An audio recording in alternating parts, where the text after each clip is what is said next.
Olá pessoal, tudo bem com vocês? Sejam todos muito bem-vindos ao Clube dos Dividendos. Eu sou Bruno Mazzoni e hoje, domingão, clássico vídeo da hora do almoço, falamos sobre Magalu, dia 14 de abril. Sim, pessoal, semana onde dólar, petróleo, curvas de juros, mundo afora, abriram ou subiram, no caso do petróleo. Aí o dólar também ganhou força perante divisas importantes como o euro, também o ien japonês. Então sim, foi uma semana muito difícil para emergentes.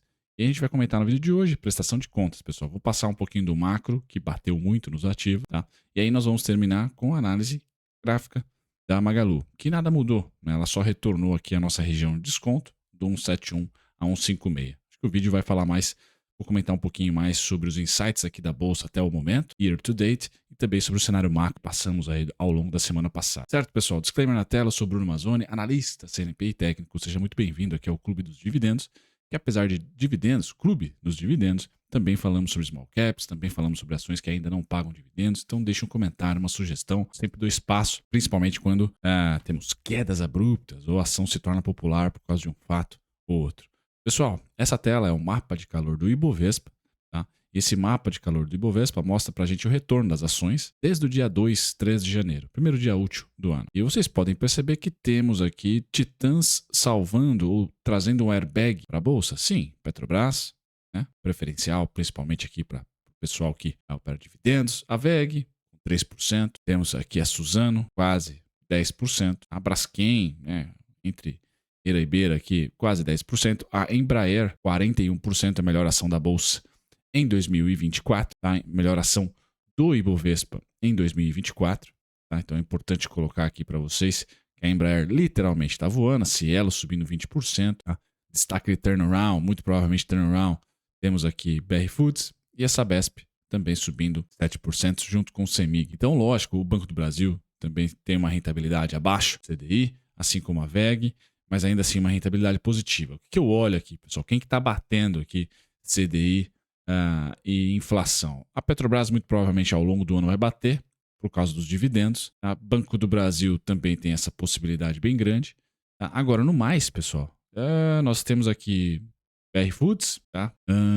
A Embraer com certeza, Cielo e olha, CEMIG, tá? Batendo de fato aí o CDI e o IPCA. Tá? Nós não temos, ainda mais com a prateleira atual de IPCA mais 6,5%, IPCA mais 6, nós não temos tantas ações, ou quase, do Ibovespa, pouquíssimas ações tá batendo aí os índices de inflação. Então, de novo, é um ano que começa entregando para a gente um pouco de retorno para quem acreditou que, olha, CDI não morreu, tá? Principalmente para quem toma a curva, né? E não o pré-fixado, porque a curva abriu de janeiro de janeiro a abril. Literalmente, essa é a curva de juros nossa, e o fundo foi feito justamente em dezembro. Não é mérito da curva de juros brasileira, tá? De todas as curvas. Eu vou trazer aqui no vídeo e já posso colocar na pauta a curva de juros americana, que abriu um pouquinho antes, começou a abertura, na verdade, começou a abertura ali em novembro. Aí, dezembro, isso é um gráfico semanal, dezembro de fato fez o fundo ali com o discurso do Fed, pivotando, etc., sendo mais dove. Crau, né? Tivemos aqui a abertura de juros ao longo de todo 2024, acelerando em março, dados fortes aí de atividade econômica, em abril, inflação forte. Então, curva de juros abrindo. Agora, qual que é o momento de abril que eu falo com vocês? Quando a gente vai lá para a Magalu, para o setor da Magalu, tá? A Magalu no ano cai 22%. Então, todo o ralizinho que nós tivemos lá de novembro, outubro a dezembro, ela já entrega, né? Já praticamente entrega todo ele com essa queda de 22%. Tá? É a ação que mais cai aqui, dentre essas preteridas que eu mostro para você. Magalu, então, queda de 22%.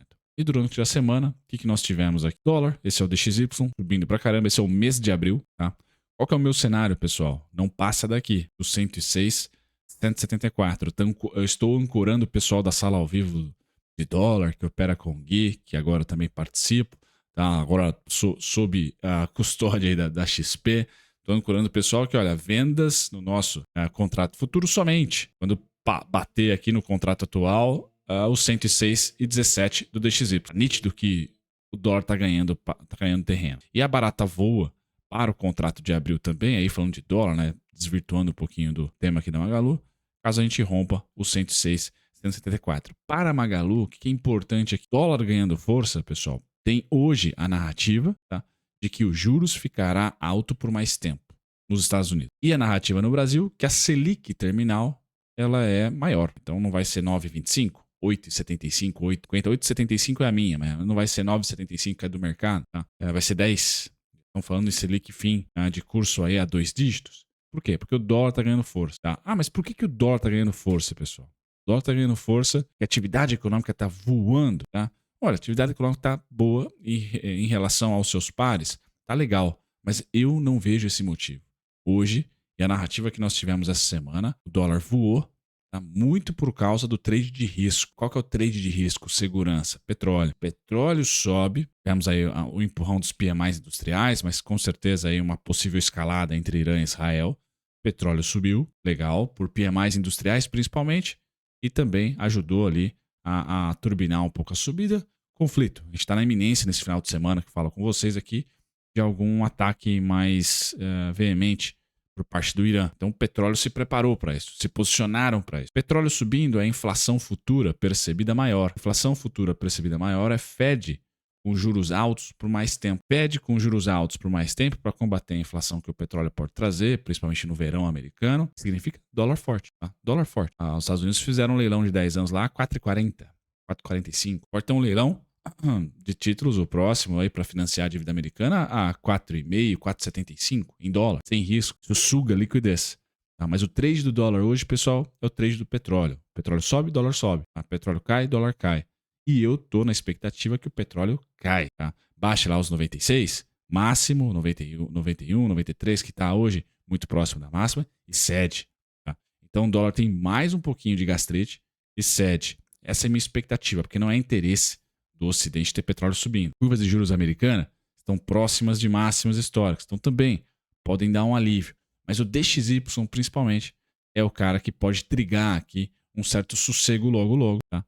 Para os emergentes. O fato é, a velocidade da alta gera barata voa, né? Gera um fluxo mais de queda e finalmente a gente está entrando na zona de desconto do Ibovespa. Então agora é a hora da verdade. Tá? Esse mês de abril aqui inicia a hora da verdade para mim, na minha tese de 50% ações, 50% renda fixa, talvez eu passe a ter ali 70% ações nesse momento nas minhas compras, tá? Principalmente compras mensais de aportes, na expectativa que a gente tem esse rally, né?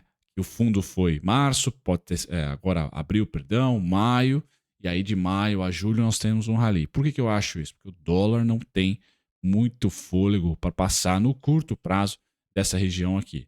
Por que o dólar não vai passar no curto prazo? Porque eu acho que vamos ter ali uma desescalada alimentando aí um petróleo mais tranquilo e nós podemos ter a temporada corporativa americana não tão pujante e dados que eu mais espero aí dos Estados Unidos, tá? Para abril e maio, de serviços e vendas do varejo um pouco abaixo do consenso. Tendo isso em mente, o dólar se enfraquece um pouquinho e volta a Faria Lima deles por lá a precificar corte de juros em julho, tá? E não mais em setembro como está hoje. Então é muito importante, pessoal, acompanhar o cachorro, porque a gente é rabo. E hoje o trade é especificamente, falei isso no vídeo da Itaúsa, é petróleo, dólar, dólar, petróleo. E aí você tem junto com isso commodities metálicas subindo, principalmente cobre, por causa desse trade de PMIs industriais, que é positivo para emergentes, ouro subindo pelo risco, tá? A protecionismo, etc. também, ali é um hedge para uma possível eleição do Trump, por exemplo. Então, o ouro deve continuar subindo. Então, nós temos ativos aqui que a gente pode olhar para o ano inteiro, pode olhar para o ciclo aí do cobre, pode olhar para o ciclo do ouro como algo de ano, que a gente vai ao longo de 2024. Mas esse trade, essa realidade, petróleo e dólar subindo, pessoal, eu não acho que é o ano inteiro. Eu acho que é tático e é agora que está acontecendo. E nós vamos ter turbulência e vai continuar pesando ainda para os ativos emergentes, petróleo, entre aspas, e dólar, até maio, talvez, mas depois esvazia. Acho que tanto o dólar quanto o petróleo acalmam. E nessa acalmada, pessoal, a gente vai ter o rally dos emergentes, o fluxo vindo de volta para emergente. Tá?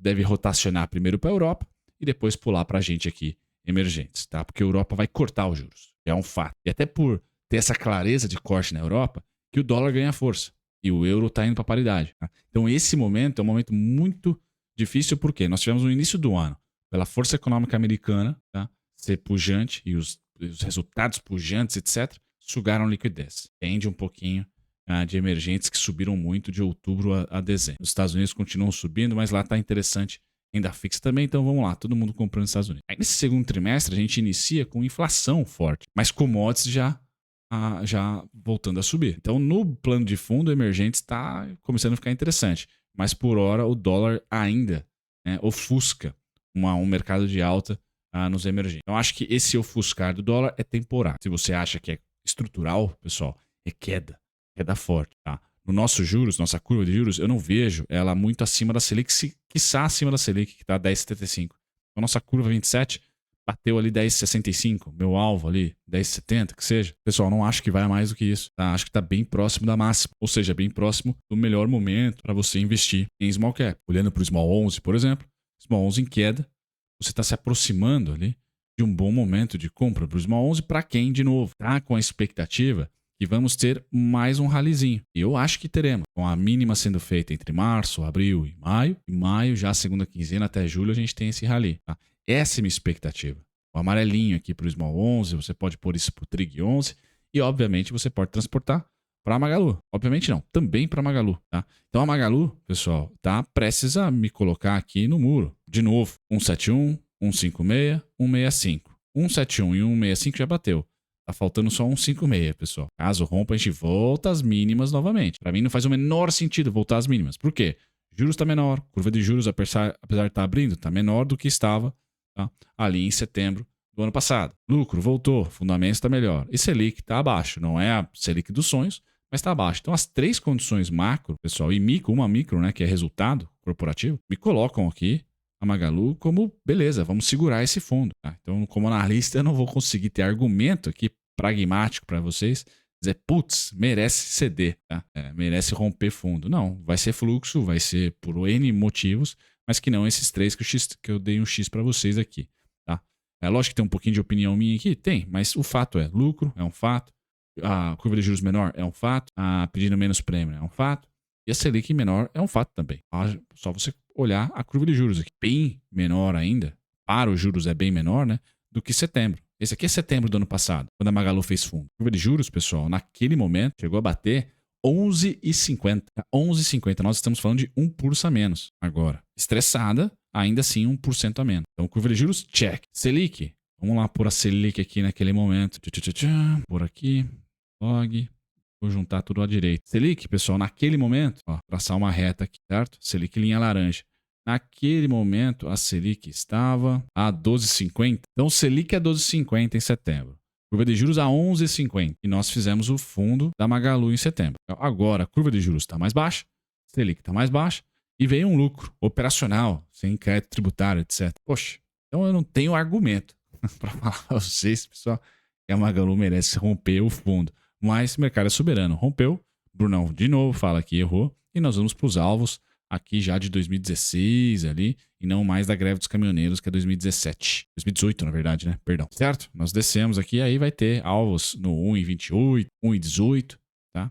Que não são cenário base, mas tem ali sempre no gráfico. Como analista, a gente sempre tem que deixar todos os pontinhos necessários aí para o longo prazo. Quem está pensando na Magalu para longo prazo. Beleza, pessoal? É isso. Atualização aqui, prestação de contas.